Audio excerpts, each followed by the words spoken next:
Ამ წუთებში იწყება დაანონსებული ბრიფინგი ტელეკომპანია დიაში. განცხადებას არხის თანამშრომლები და დირექტორი მაია ტატულაშვილი გააკეთებს. ბრიფინგს ჩვენ ღია ეთერში გთავაზობთ. მოგესალმებით, მე გახლავარ ტელეკომპანია დიას ახალი ამბების პროდიუსერი გიორგი ახალკაცი. როდესაც დღეს ჩვენ დავაანონსეთ ბრიფინგი, საზოგადოებაში გაჩნდა არაერთი კითხვა.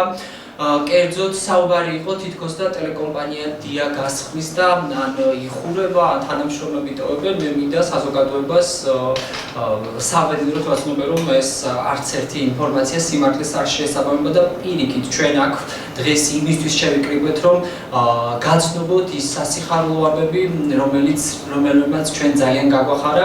წარმოგიდგენთ ტელეკომპანია დიას დირექტორს ქალბატონ მაია ტატულაშვილს, რომელიც ამ სიახლეებზე გვესაუბრება. მე მინდა მადლობა გადავხადო ტელევიზიის თითოეულ თანამშრომელს, ტელეკომპანია დიას მაყურებელს, ვინც ერთგულად უყურებდა, ეცნობოდა ჩვენი არხის მეშვეობით ყოველდღიურად სიახლეებს და ჩვენ მივიღეთ გადაწყვეტილება, რომ ტელეკომპანია დია გამხდარიყო ეროვნული მაუწყებელი. ამისთვის ჩვენ მიმართეთ საქართველოს კომუნიკაციების ეროვნულ კომისიას და სწორედ მისი გადაწყვეტილების შედეგად ტელეკომპანია დია 1 სექტემბრიდან არის უკვე ეროვნული ღია საერთო მაუწყებელი და სტერეო პლუსის მეშვეობით, ანუ მისი მულტიპლექსის საშუალებით გავრცელდება მთელი საქართველოში. რაც შეეხება ჩვენ გეგმავთ არაერთ სიახლეს, ერთ-ერთი მნიშვნელოვანი სიახლე არის ის, რომ ცხეთათიანეთის რეგიონში, რახან არ არსებობდა რეგიონალური მედია საშუალება არ არსებობს, ვიწყებთ გააქტიურებას ამ რეგიონში ჩაერთვებიან უახლოეს მომავალში დიას გადამღები ჯგუფები და თითოეულ ქალაქში, რომელიც აი ამ რეგიონს მოიცავს, იქნებიან და შევეცდებით ყველანაირად რომ გავაშუქოთ იქ ადგილზე არსებული მოვლენები. რაც შეეხება 2016 წლის არჩევნების პერიოდში ტელევიზიის მთავარი პოლიტიკური გადაცემა ჩაიწერება თბილისის სტუდიაში, ვამზადებთ თბილისის სტუდია, საიდანაც მოხდება ამ გადაცემის გასვლა.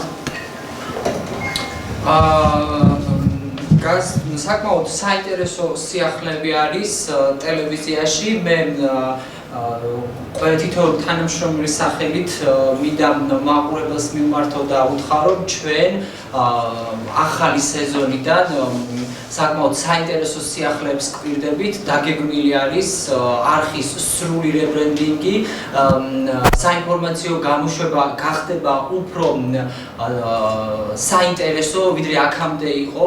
იქიდან გამომდინარე, როგორც ქალბატონო მაიამ აღნიშნა, რომ ჩვენი გადამღები ჯგუფები შიდა ქართლის გარდა ამიერიდან გამოჩნდებიან მცხეთის რეგიონში და იქ მიმდინარე მოვლენებს ობიექტურად და ოპერატიულად გააშუქებენ.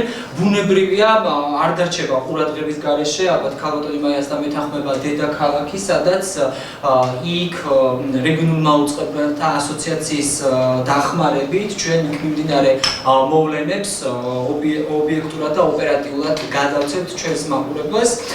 ეს არის ის ინფორმაცია, მგონი ხომ, რაც გვინდოდა ჯერობით გვეთქვა ჩვენი მაყურებლისთვის, უახლოესი სიახლეებით, რა თქმა უნდა, დია საინფორმაციო გამოშვებებში თქვენ ნახავთ, თუ რა გეგმები აქვს არხს და თუ რა როგორი იქნება.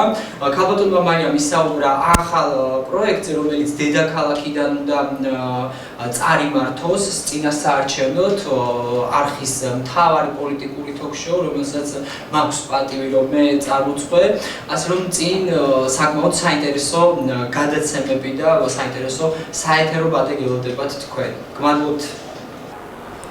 მაშასე ეს იყო სპეციალური განცხადება, რომელიც დიას დირექტორმა და არხის თანამშრომლებმა გააკეთეს. დღეიდან დია ეროვნული მაუწყებელია.